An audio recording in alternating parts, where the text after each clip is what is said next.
Hi friends, praise God. സിസ്റ്ററിന്റെ കയ്യില് ഇന്ന് 2 മൊബൈൽസ് ഉണ്ട്. ഓക്കെ, നോക്കിക്കേ.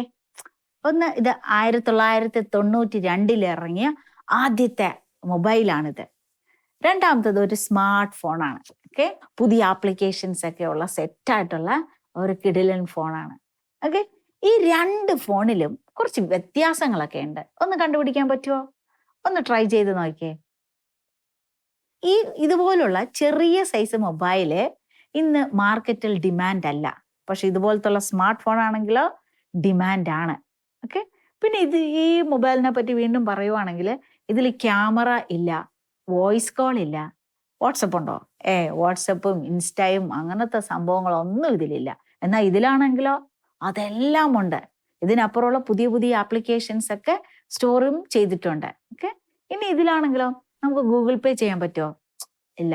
ഇതിലാണെങ്കിലോ ചെയ്യാൻ പറ്റും. ബാങ്കിങ് കണക്ഷൻ ഉണ്ടോ? ഇതിൽ ലിങ്ക് ചെയ്യാൻ പറ്റുമോ? ഇല്ല. ഇതിലാണെങ്കിലോ സെറ്റാണ് അല്ലേ? അപ്പൊ പല പല സാധ്യതകളുണ്ട്. എന്നാൽ ഇതിലാണെങ്കിൽ ഇല്ല. പിന്നെ വേറൊരു സാധ്യത ഉണ്ട് ഈ മൊബൈലിന് നമുക്ക് ഒരാളോട് ദേഷ്യം തോന്നിയാൽ എന്നാ ചെയ്യാം? നമുക്ക് എറിഞ്ഞ് തല ഒളിച്ചാൽ വീണ്ടും പോയി പെറുക്കി പീസസ് എടുത്ത് നമുക്ക് ചേർത്ത് വെച്ച് വീണ്ടും ഉപയോഗിക്കാം. പക്ഷെ ഇതിൽ പറ്റുമോ? ഡിസ്പ്ലേ പൊട്ടിയാൽ നമുക്ക് എന്തുമാത്രം കാശ് വീണ്ടും മുടക്കണം. ഓക്കെ, അപ്പൊ ഈ മൊബൈലാണെങ്കിൽ നമുക്ക് ഒരു 1500 2000 രൂപയ്ക്ക് ഒപ്പിക്കാം. ഇതുപോലുള്ള കുഞ്ഞി സൈസ് ഇതാണെങ്കിലോ നല്ല കാശ് കൊടുക്കണം അല്ലേ? മാത്രമല്ല ഇത് നല്ല സ്റ്റാൻഡേർഡ് ഫോൺ അല്ലേ? നമ്മൾ ഐഫോൺ എന്നൊക്കെ പറയുന്ന ആ റേഞ്ചിൽ നിൽക്കുന്ന ഫോണൊക്കെ ആണെങ്കിൽ വിറ്റാലും നമുക്ക് കാശ് കിട്ടും. എന്നാൽ ഈ ഫോൺ ആണെങ്കിലോ ഇത് ചീത്തയായി കഴിഞ്ഞാൽ വിറ്റ് കഴിഞ്ഞാൽ നമുക്ക് കാശ് കിട്ടാൻ സാധ്യത കുറവാണ്. അങ്ങനെ കുറേ നല്ല കാര്യങ്ങളും മോശം കാര്യങ്ങളും അല്ലേ ഒക്കെ ഉള്ള ഫോണുകളാണിത്. അപ്പൊ സിസ്റ്ററിന്റെ അടുത്ത ചോദ്യം, ഓക്കെ, 2 ഫോണ് വിചാരിക്കുക സിസ്റ്ററിന്റെ കയ്യിലുണ്ട്. ഓക്കെ, നിങ്ങൾക്ക് തരാൻ ഞാൻ റെഡിയാണ്. ഓക്കെ, ഫോണ് തരാൻ റെഡിയാണ്. ഈ ഫോൺ ചോദിച്ചാൽ ഇത് തരും, ഇത് ചോദിച്ചാൽ ഇത് തരും. ഏതായിരിക്കും ഒരു സാധാരണ മനുഷ്യൻ ആഗ്രഹിക്കുന്ന നിങ്ങളെപ്പോലുള്ള സാധാരണ ഒരാള് തരാന്ന് പറഞ്ഞ ഏത് വാങ്ങിക്കും?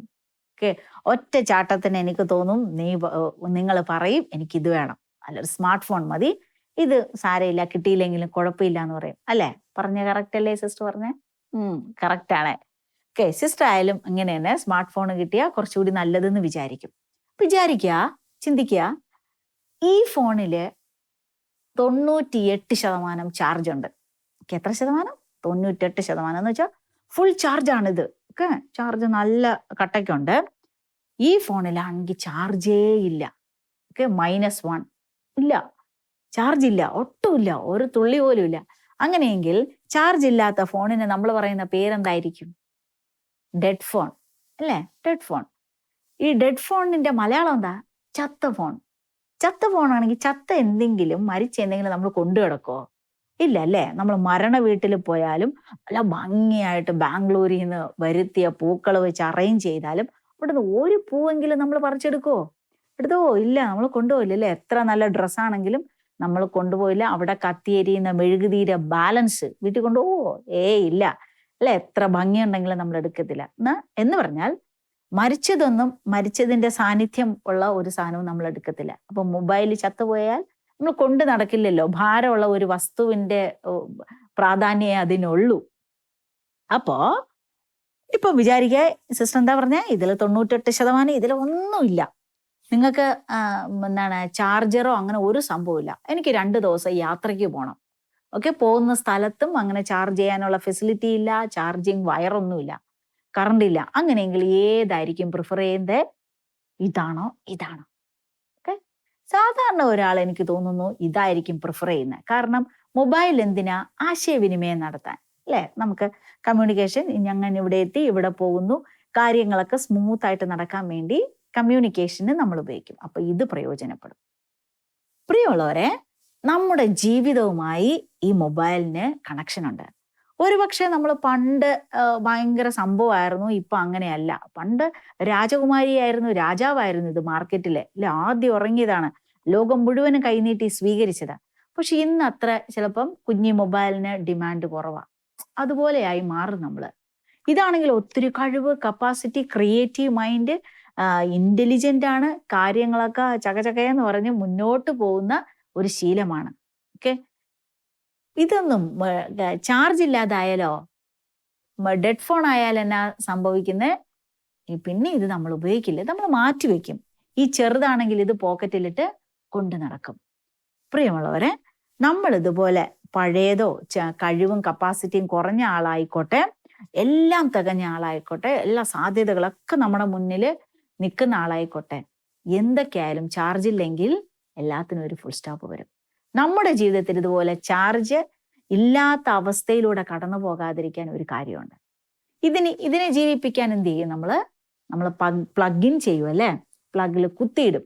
ഒരു മൊബൈൽ സാധാരണ ചാർജ് ചെയ്യാൻ ഇന്നത്തെ കാലത്തിൽ എനിക്ക് തോന്നുന്നു 1 മണിക്കൂറൊക്കെ ചാർജ് ചെയ്യാനിട്ടാൽ അത് സുഖമായി ഒരു ദിവസം ഓടും.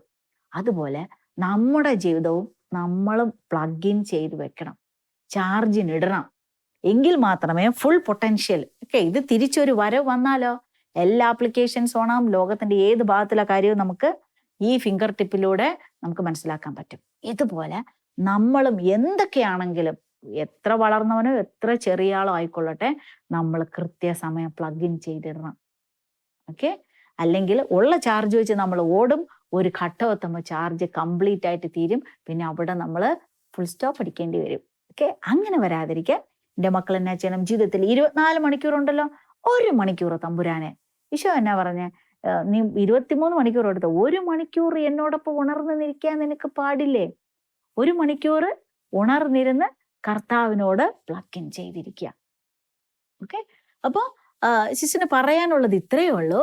കുറച്ച് സമയം ജീവിതത്തിൽ ഓട്ടങ്ങളൊക്കെ മാറ്റി ഒന്ന് റിലാക്സ് ആയി കൂളായിട്ടിരിക്കുക.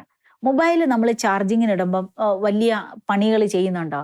അത് വളരെ റിലാക്സ് ആയിട്ട് ഒരു മൂലയിൽ പ്ലഗ് ഇൻ ചെയ്ത് അങ്ങനെ സുഖമായിട്ടിരിക്കുകയല്ലേ ചെയ്യുന്നത്. ഹാർഡ് വർക്ക് ഒന്നും ചെയ്യുന്നില്ല. ഓക്കെ, ഇതുപോലെ നമ്മൾ ദൈവത്തോട് റിലാക്സ് ആയിട്ട് കൂളായിട്ട് കണ്ണിൽ നോക്കി കഥ പറഞ്ഞ് നമ്മൾ ദൈവത്തിൻ്റെ അടുത്ത് ഒട്ടിയിരിക്കണം. ആ ഒട്ടിയിരിക്കലായിരിക്കും നമുക്ക് നമ്മളെ ഫുൾ പവർ ആക്കുന്നത്. മൊബൈൽ പവറായാൽ മൊബൈലിന് മാത്രമേ ഗുണം ചെയ്യത്തുള്ളൂ. എന്നാൽ നമ്മൾ പവറായാലോ അടുത്തിരിക്കുന്നവന് നമ്മൾ ഈ പവറ് കൊടുക്കും. അടുത്തിരിക്കുന്നവ മാത്രമല്ല, അടുത്തിടപെടുന്ന എല്ലാവർക്കും കൊടുക്കും, വീട്ടുകാർക്ക് കൊടുക്കും, നമ്മുടെ അയൽവക്കത്ത് കൊടുക്കും, നാട്ടുകാർക്ക് കൊടുക്കും. അപ്പൊ നമ്മുടെ എനർജി നമ്മളിൽ മാത്രം ഒതുങ്ങി നിൽക്കത്തില്ല, അതിങ്ങനെ ഒഴുകി ഒഴുകി ഒഴുകി ഒരു കടൽ പോലെ കായൽ പോലെ അടുത്തവനിലേക്ക് എത്തും. അപ്പോൾ ചാർജ് ചെയ്യാൻ മറക്കരുത്. മൊബൈൽ ചാർജ് ചെയ്യാൻ ഇടുന്നത് പോലെ എല്ലാ ദിവസവും നിന്റെ ദൈവവുമായിട്ട് ഒന്ന് പ്ലഗ് ഇൻ ചെയ്ത് വെക്കുക. ദൈവം കുറച്ചുകൂടി പ്രൊട്ടക്റ്റീവായിട്ട് കളർഫുൾ ആയിട്ട് ജീവിക്കാൻ നമ്മളെ സഹായിക്കും. അതിനുവേണ്ടി നമ്മുടെ അമ്മയെ കൂട്ടുപിടിക്കാം. അമ്മയോട് പറയാം, ഈശോയെ പൊതിഞ്ഞു പിടിച്ച കരങ്ങൾ കൊണ്ട് എന്നെയും പൊതിഞ്ഞു പിടിക്കണേ, പരിശുദ്ധാത്മാവെ എന്നിൽ വന്ന് നിറയണമേ. വെറുതെ ഇരുന്ന് ഈശോയെ I love you, I love you. സ്നേഹിക്കാനും സ്നേഹിക്കപ്പെടാനും ആഗ്രഹിക്കാത്ത ആരെങ്കിലും ഉണ്ടോ? ഈശോ മനുഷ്യപുത്രനായിട്ടല്ലേ പറഞ്ഞേ. അപ്പൊ നമ്മൾ ആഗ്രഹിക്കുന്നത് പോലെ തന്നെ ഈശോയും ആഗ്രഹിക്കുന്നത്. അപ്പൊ ഈശോയെ I love you, I need you, നീ എനിക്ക് വേണം, നിന്റെ കൂടെ ചേർന്നിരിക്കണം, നിന്നിലൂടെ എൻ്റെ സ്വപ്നം പൂവണിയണം. ഇങ്ങനെ കുഞ്ഞു കുഞ്ഞു കുഞ്ഞു വാക്കുകളിലൂടെ നിന്റെ സ്നേഹം അറിയിക്കുക, ദൈവത്തിന്റെ സ്നേഹം അനുഭവിക്കുക. അതിനൊരു സ്പേസ് വേണം, നീ ചേർന്നിരിക്കണം.